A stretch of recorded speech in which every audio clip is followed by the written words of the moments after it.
It's very significant. And if it's something that you can't foresee, you've got to come to some kind of, you've got to come to a point where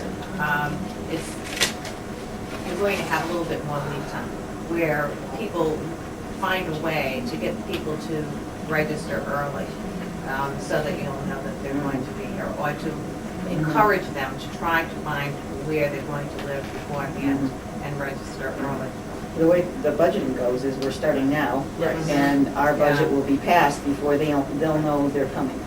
So any kind of trends of, if the new incoming class to the War College is going to double next year, that kind of information would be helpful to us. Yeah, at least we can. Are the War College assignments consistent in numbers from year to years, and you have approximately the same numbers each year? Okay, so it's not, some years you have a bigger group.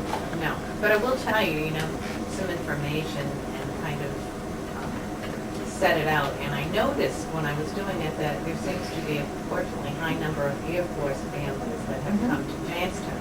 So I think that the word goes out. The word goes out to the families, and it's a wonderful community. It's a great community. The schools are wonderful, and so I can foresee that things being the way they are, we are going to continue to have more families coming and renting here. So it's an issue, and it's an issue that when you're projecting out for next year, you really don't know if there's going to be X number. Well, based on last year, how many more were there this year? There was significantly higher percentage than years past. I would say that you should project for another increase, because I would imagine that there will be another increase. It never seems to be an even distribution.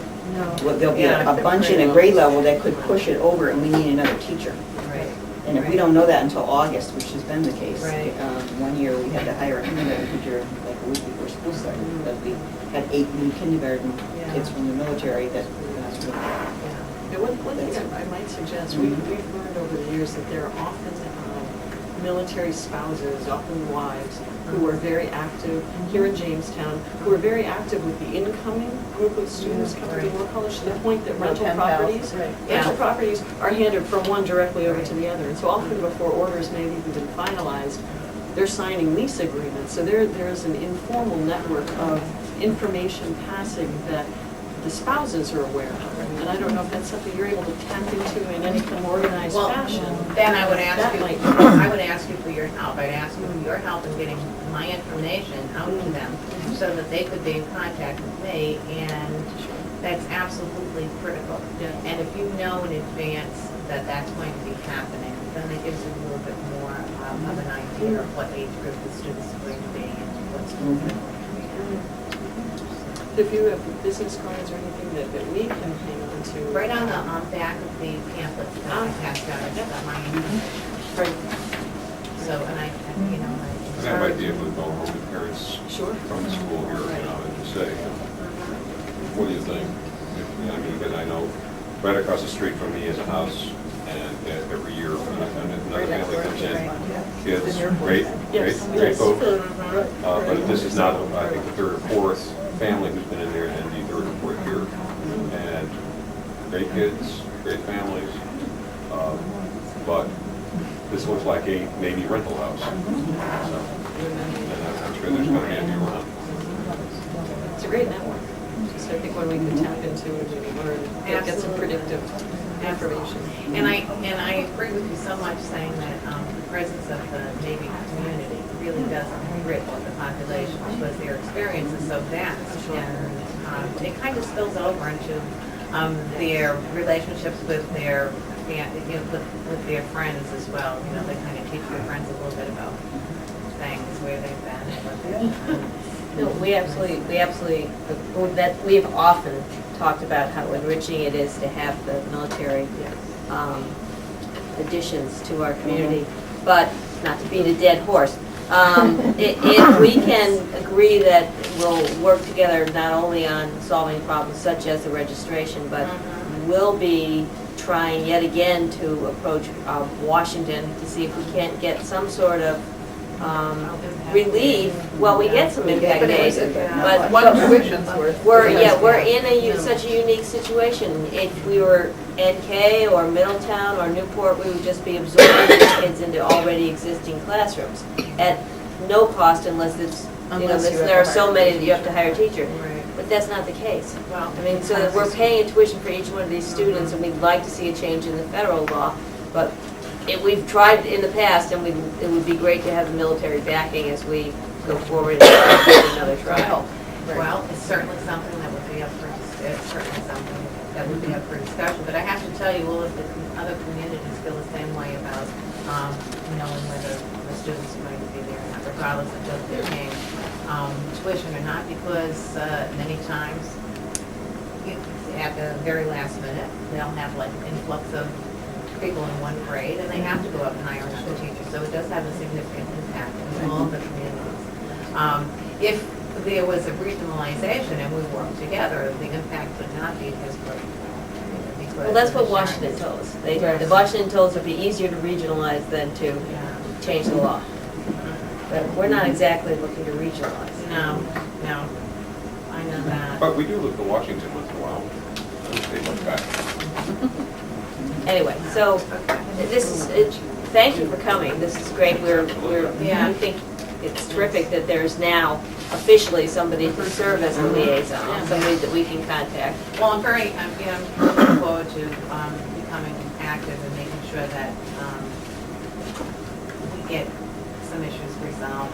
And I just want to backtrack for a moment because I really did not present well enough the idea of the interstate compact for educational opportunities for military children.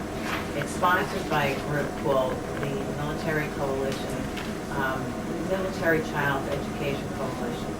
And after many years of studying and looking at military populations, what is being set forth in the compact is the utmost importance of making sure that military children do get a fair shake when they move from vicinity to vicinity, from district to district, and addressing all of the issues that are not standardized from state to state, that aren't comprehensive, and we're hoping that eventually we'll get the information out to everyone. So I'm going to ask Dr. Lucan if I can come and speak to the principals and the director of special ed and talk about that as well. And in the area of the special education, the IEPs and so much. So we're hoping that we'll get the support of all the districts when this goes before the legislature.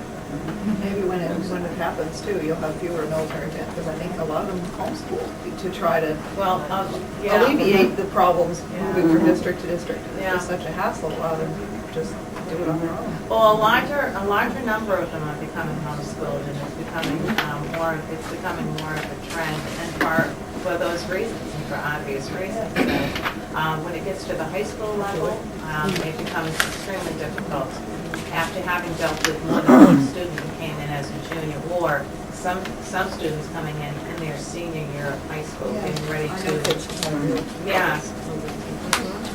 or things like just looking at college acceptances or military academy appointments and those kinds of things. Those issues are really huge, and they need to be addressed on a nationwide level. So hopefully, this will be accepted by the state of Rhode Island, hopefully within the not too distant future, and we'll join the 27 states or 26 states that have already accepted the compact. Would you be open to doing a presentation to our military parents? Oh, absolutely. An evening? Absolutely. We can invite them in and they can ask, I'm sure they have different questions than we do. Absolutely. I'd be more than open to that. I would welcome that because those are the connections that I need to make. And we all lead busy lives, and unless there's an opportunity where there's a forum for people to get together, sometimes it's just not as easy to make that contact. So, yes, I'm anxious to do that. Thank you very much.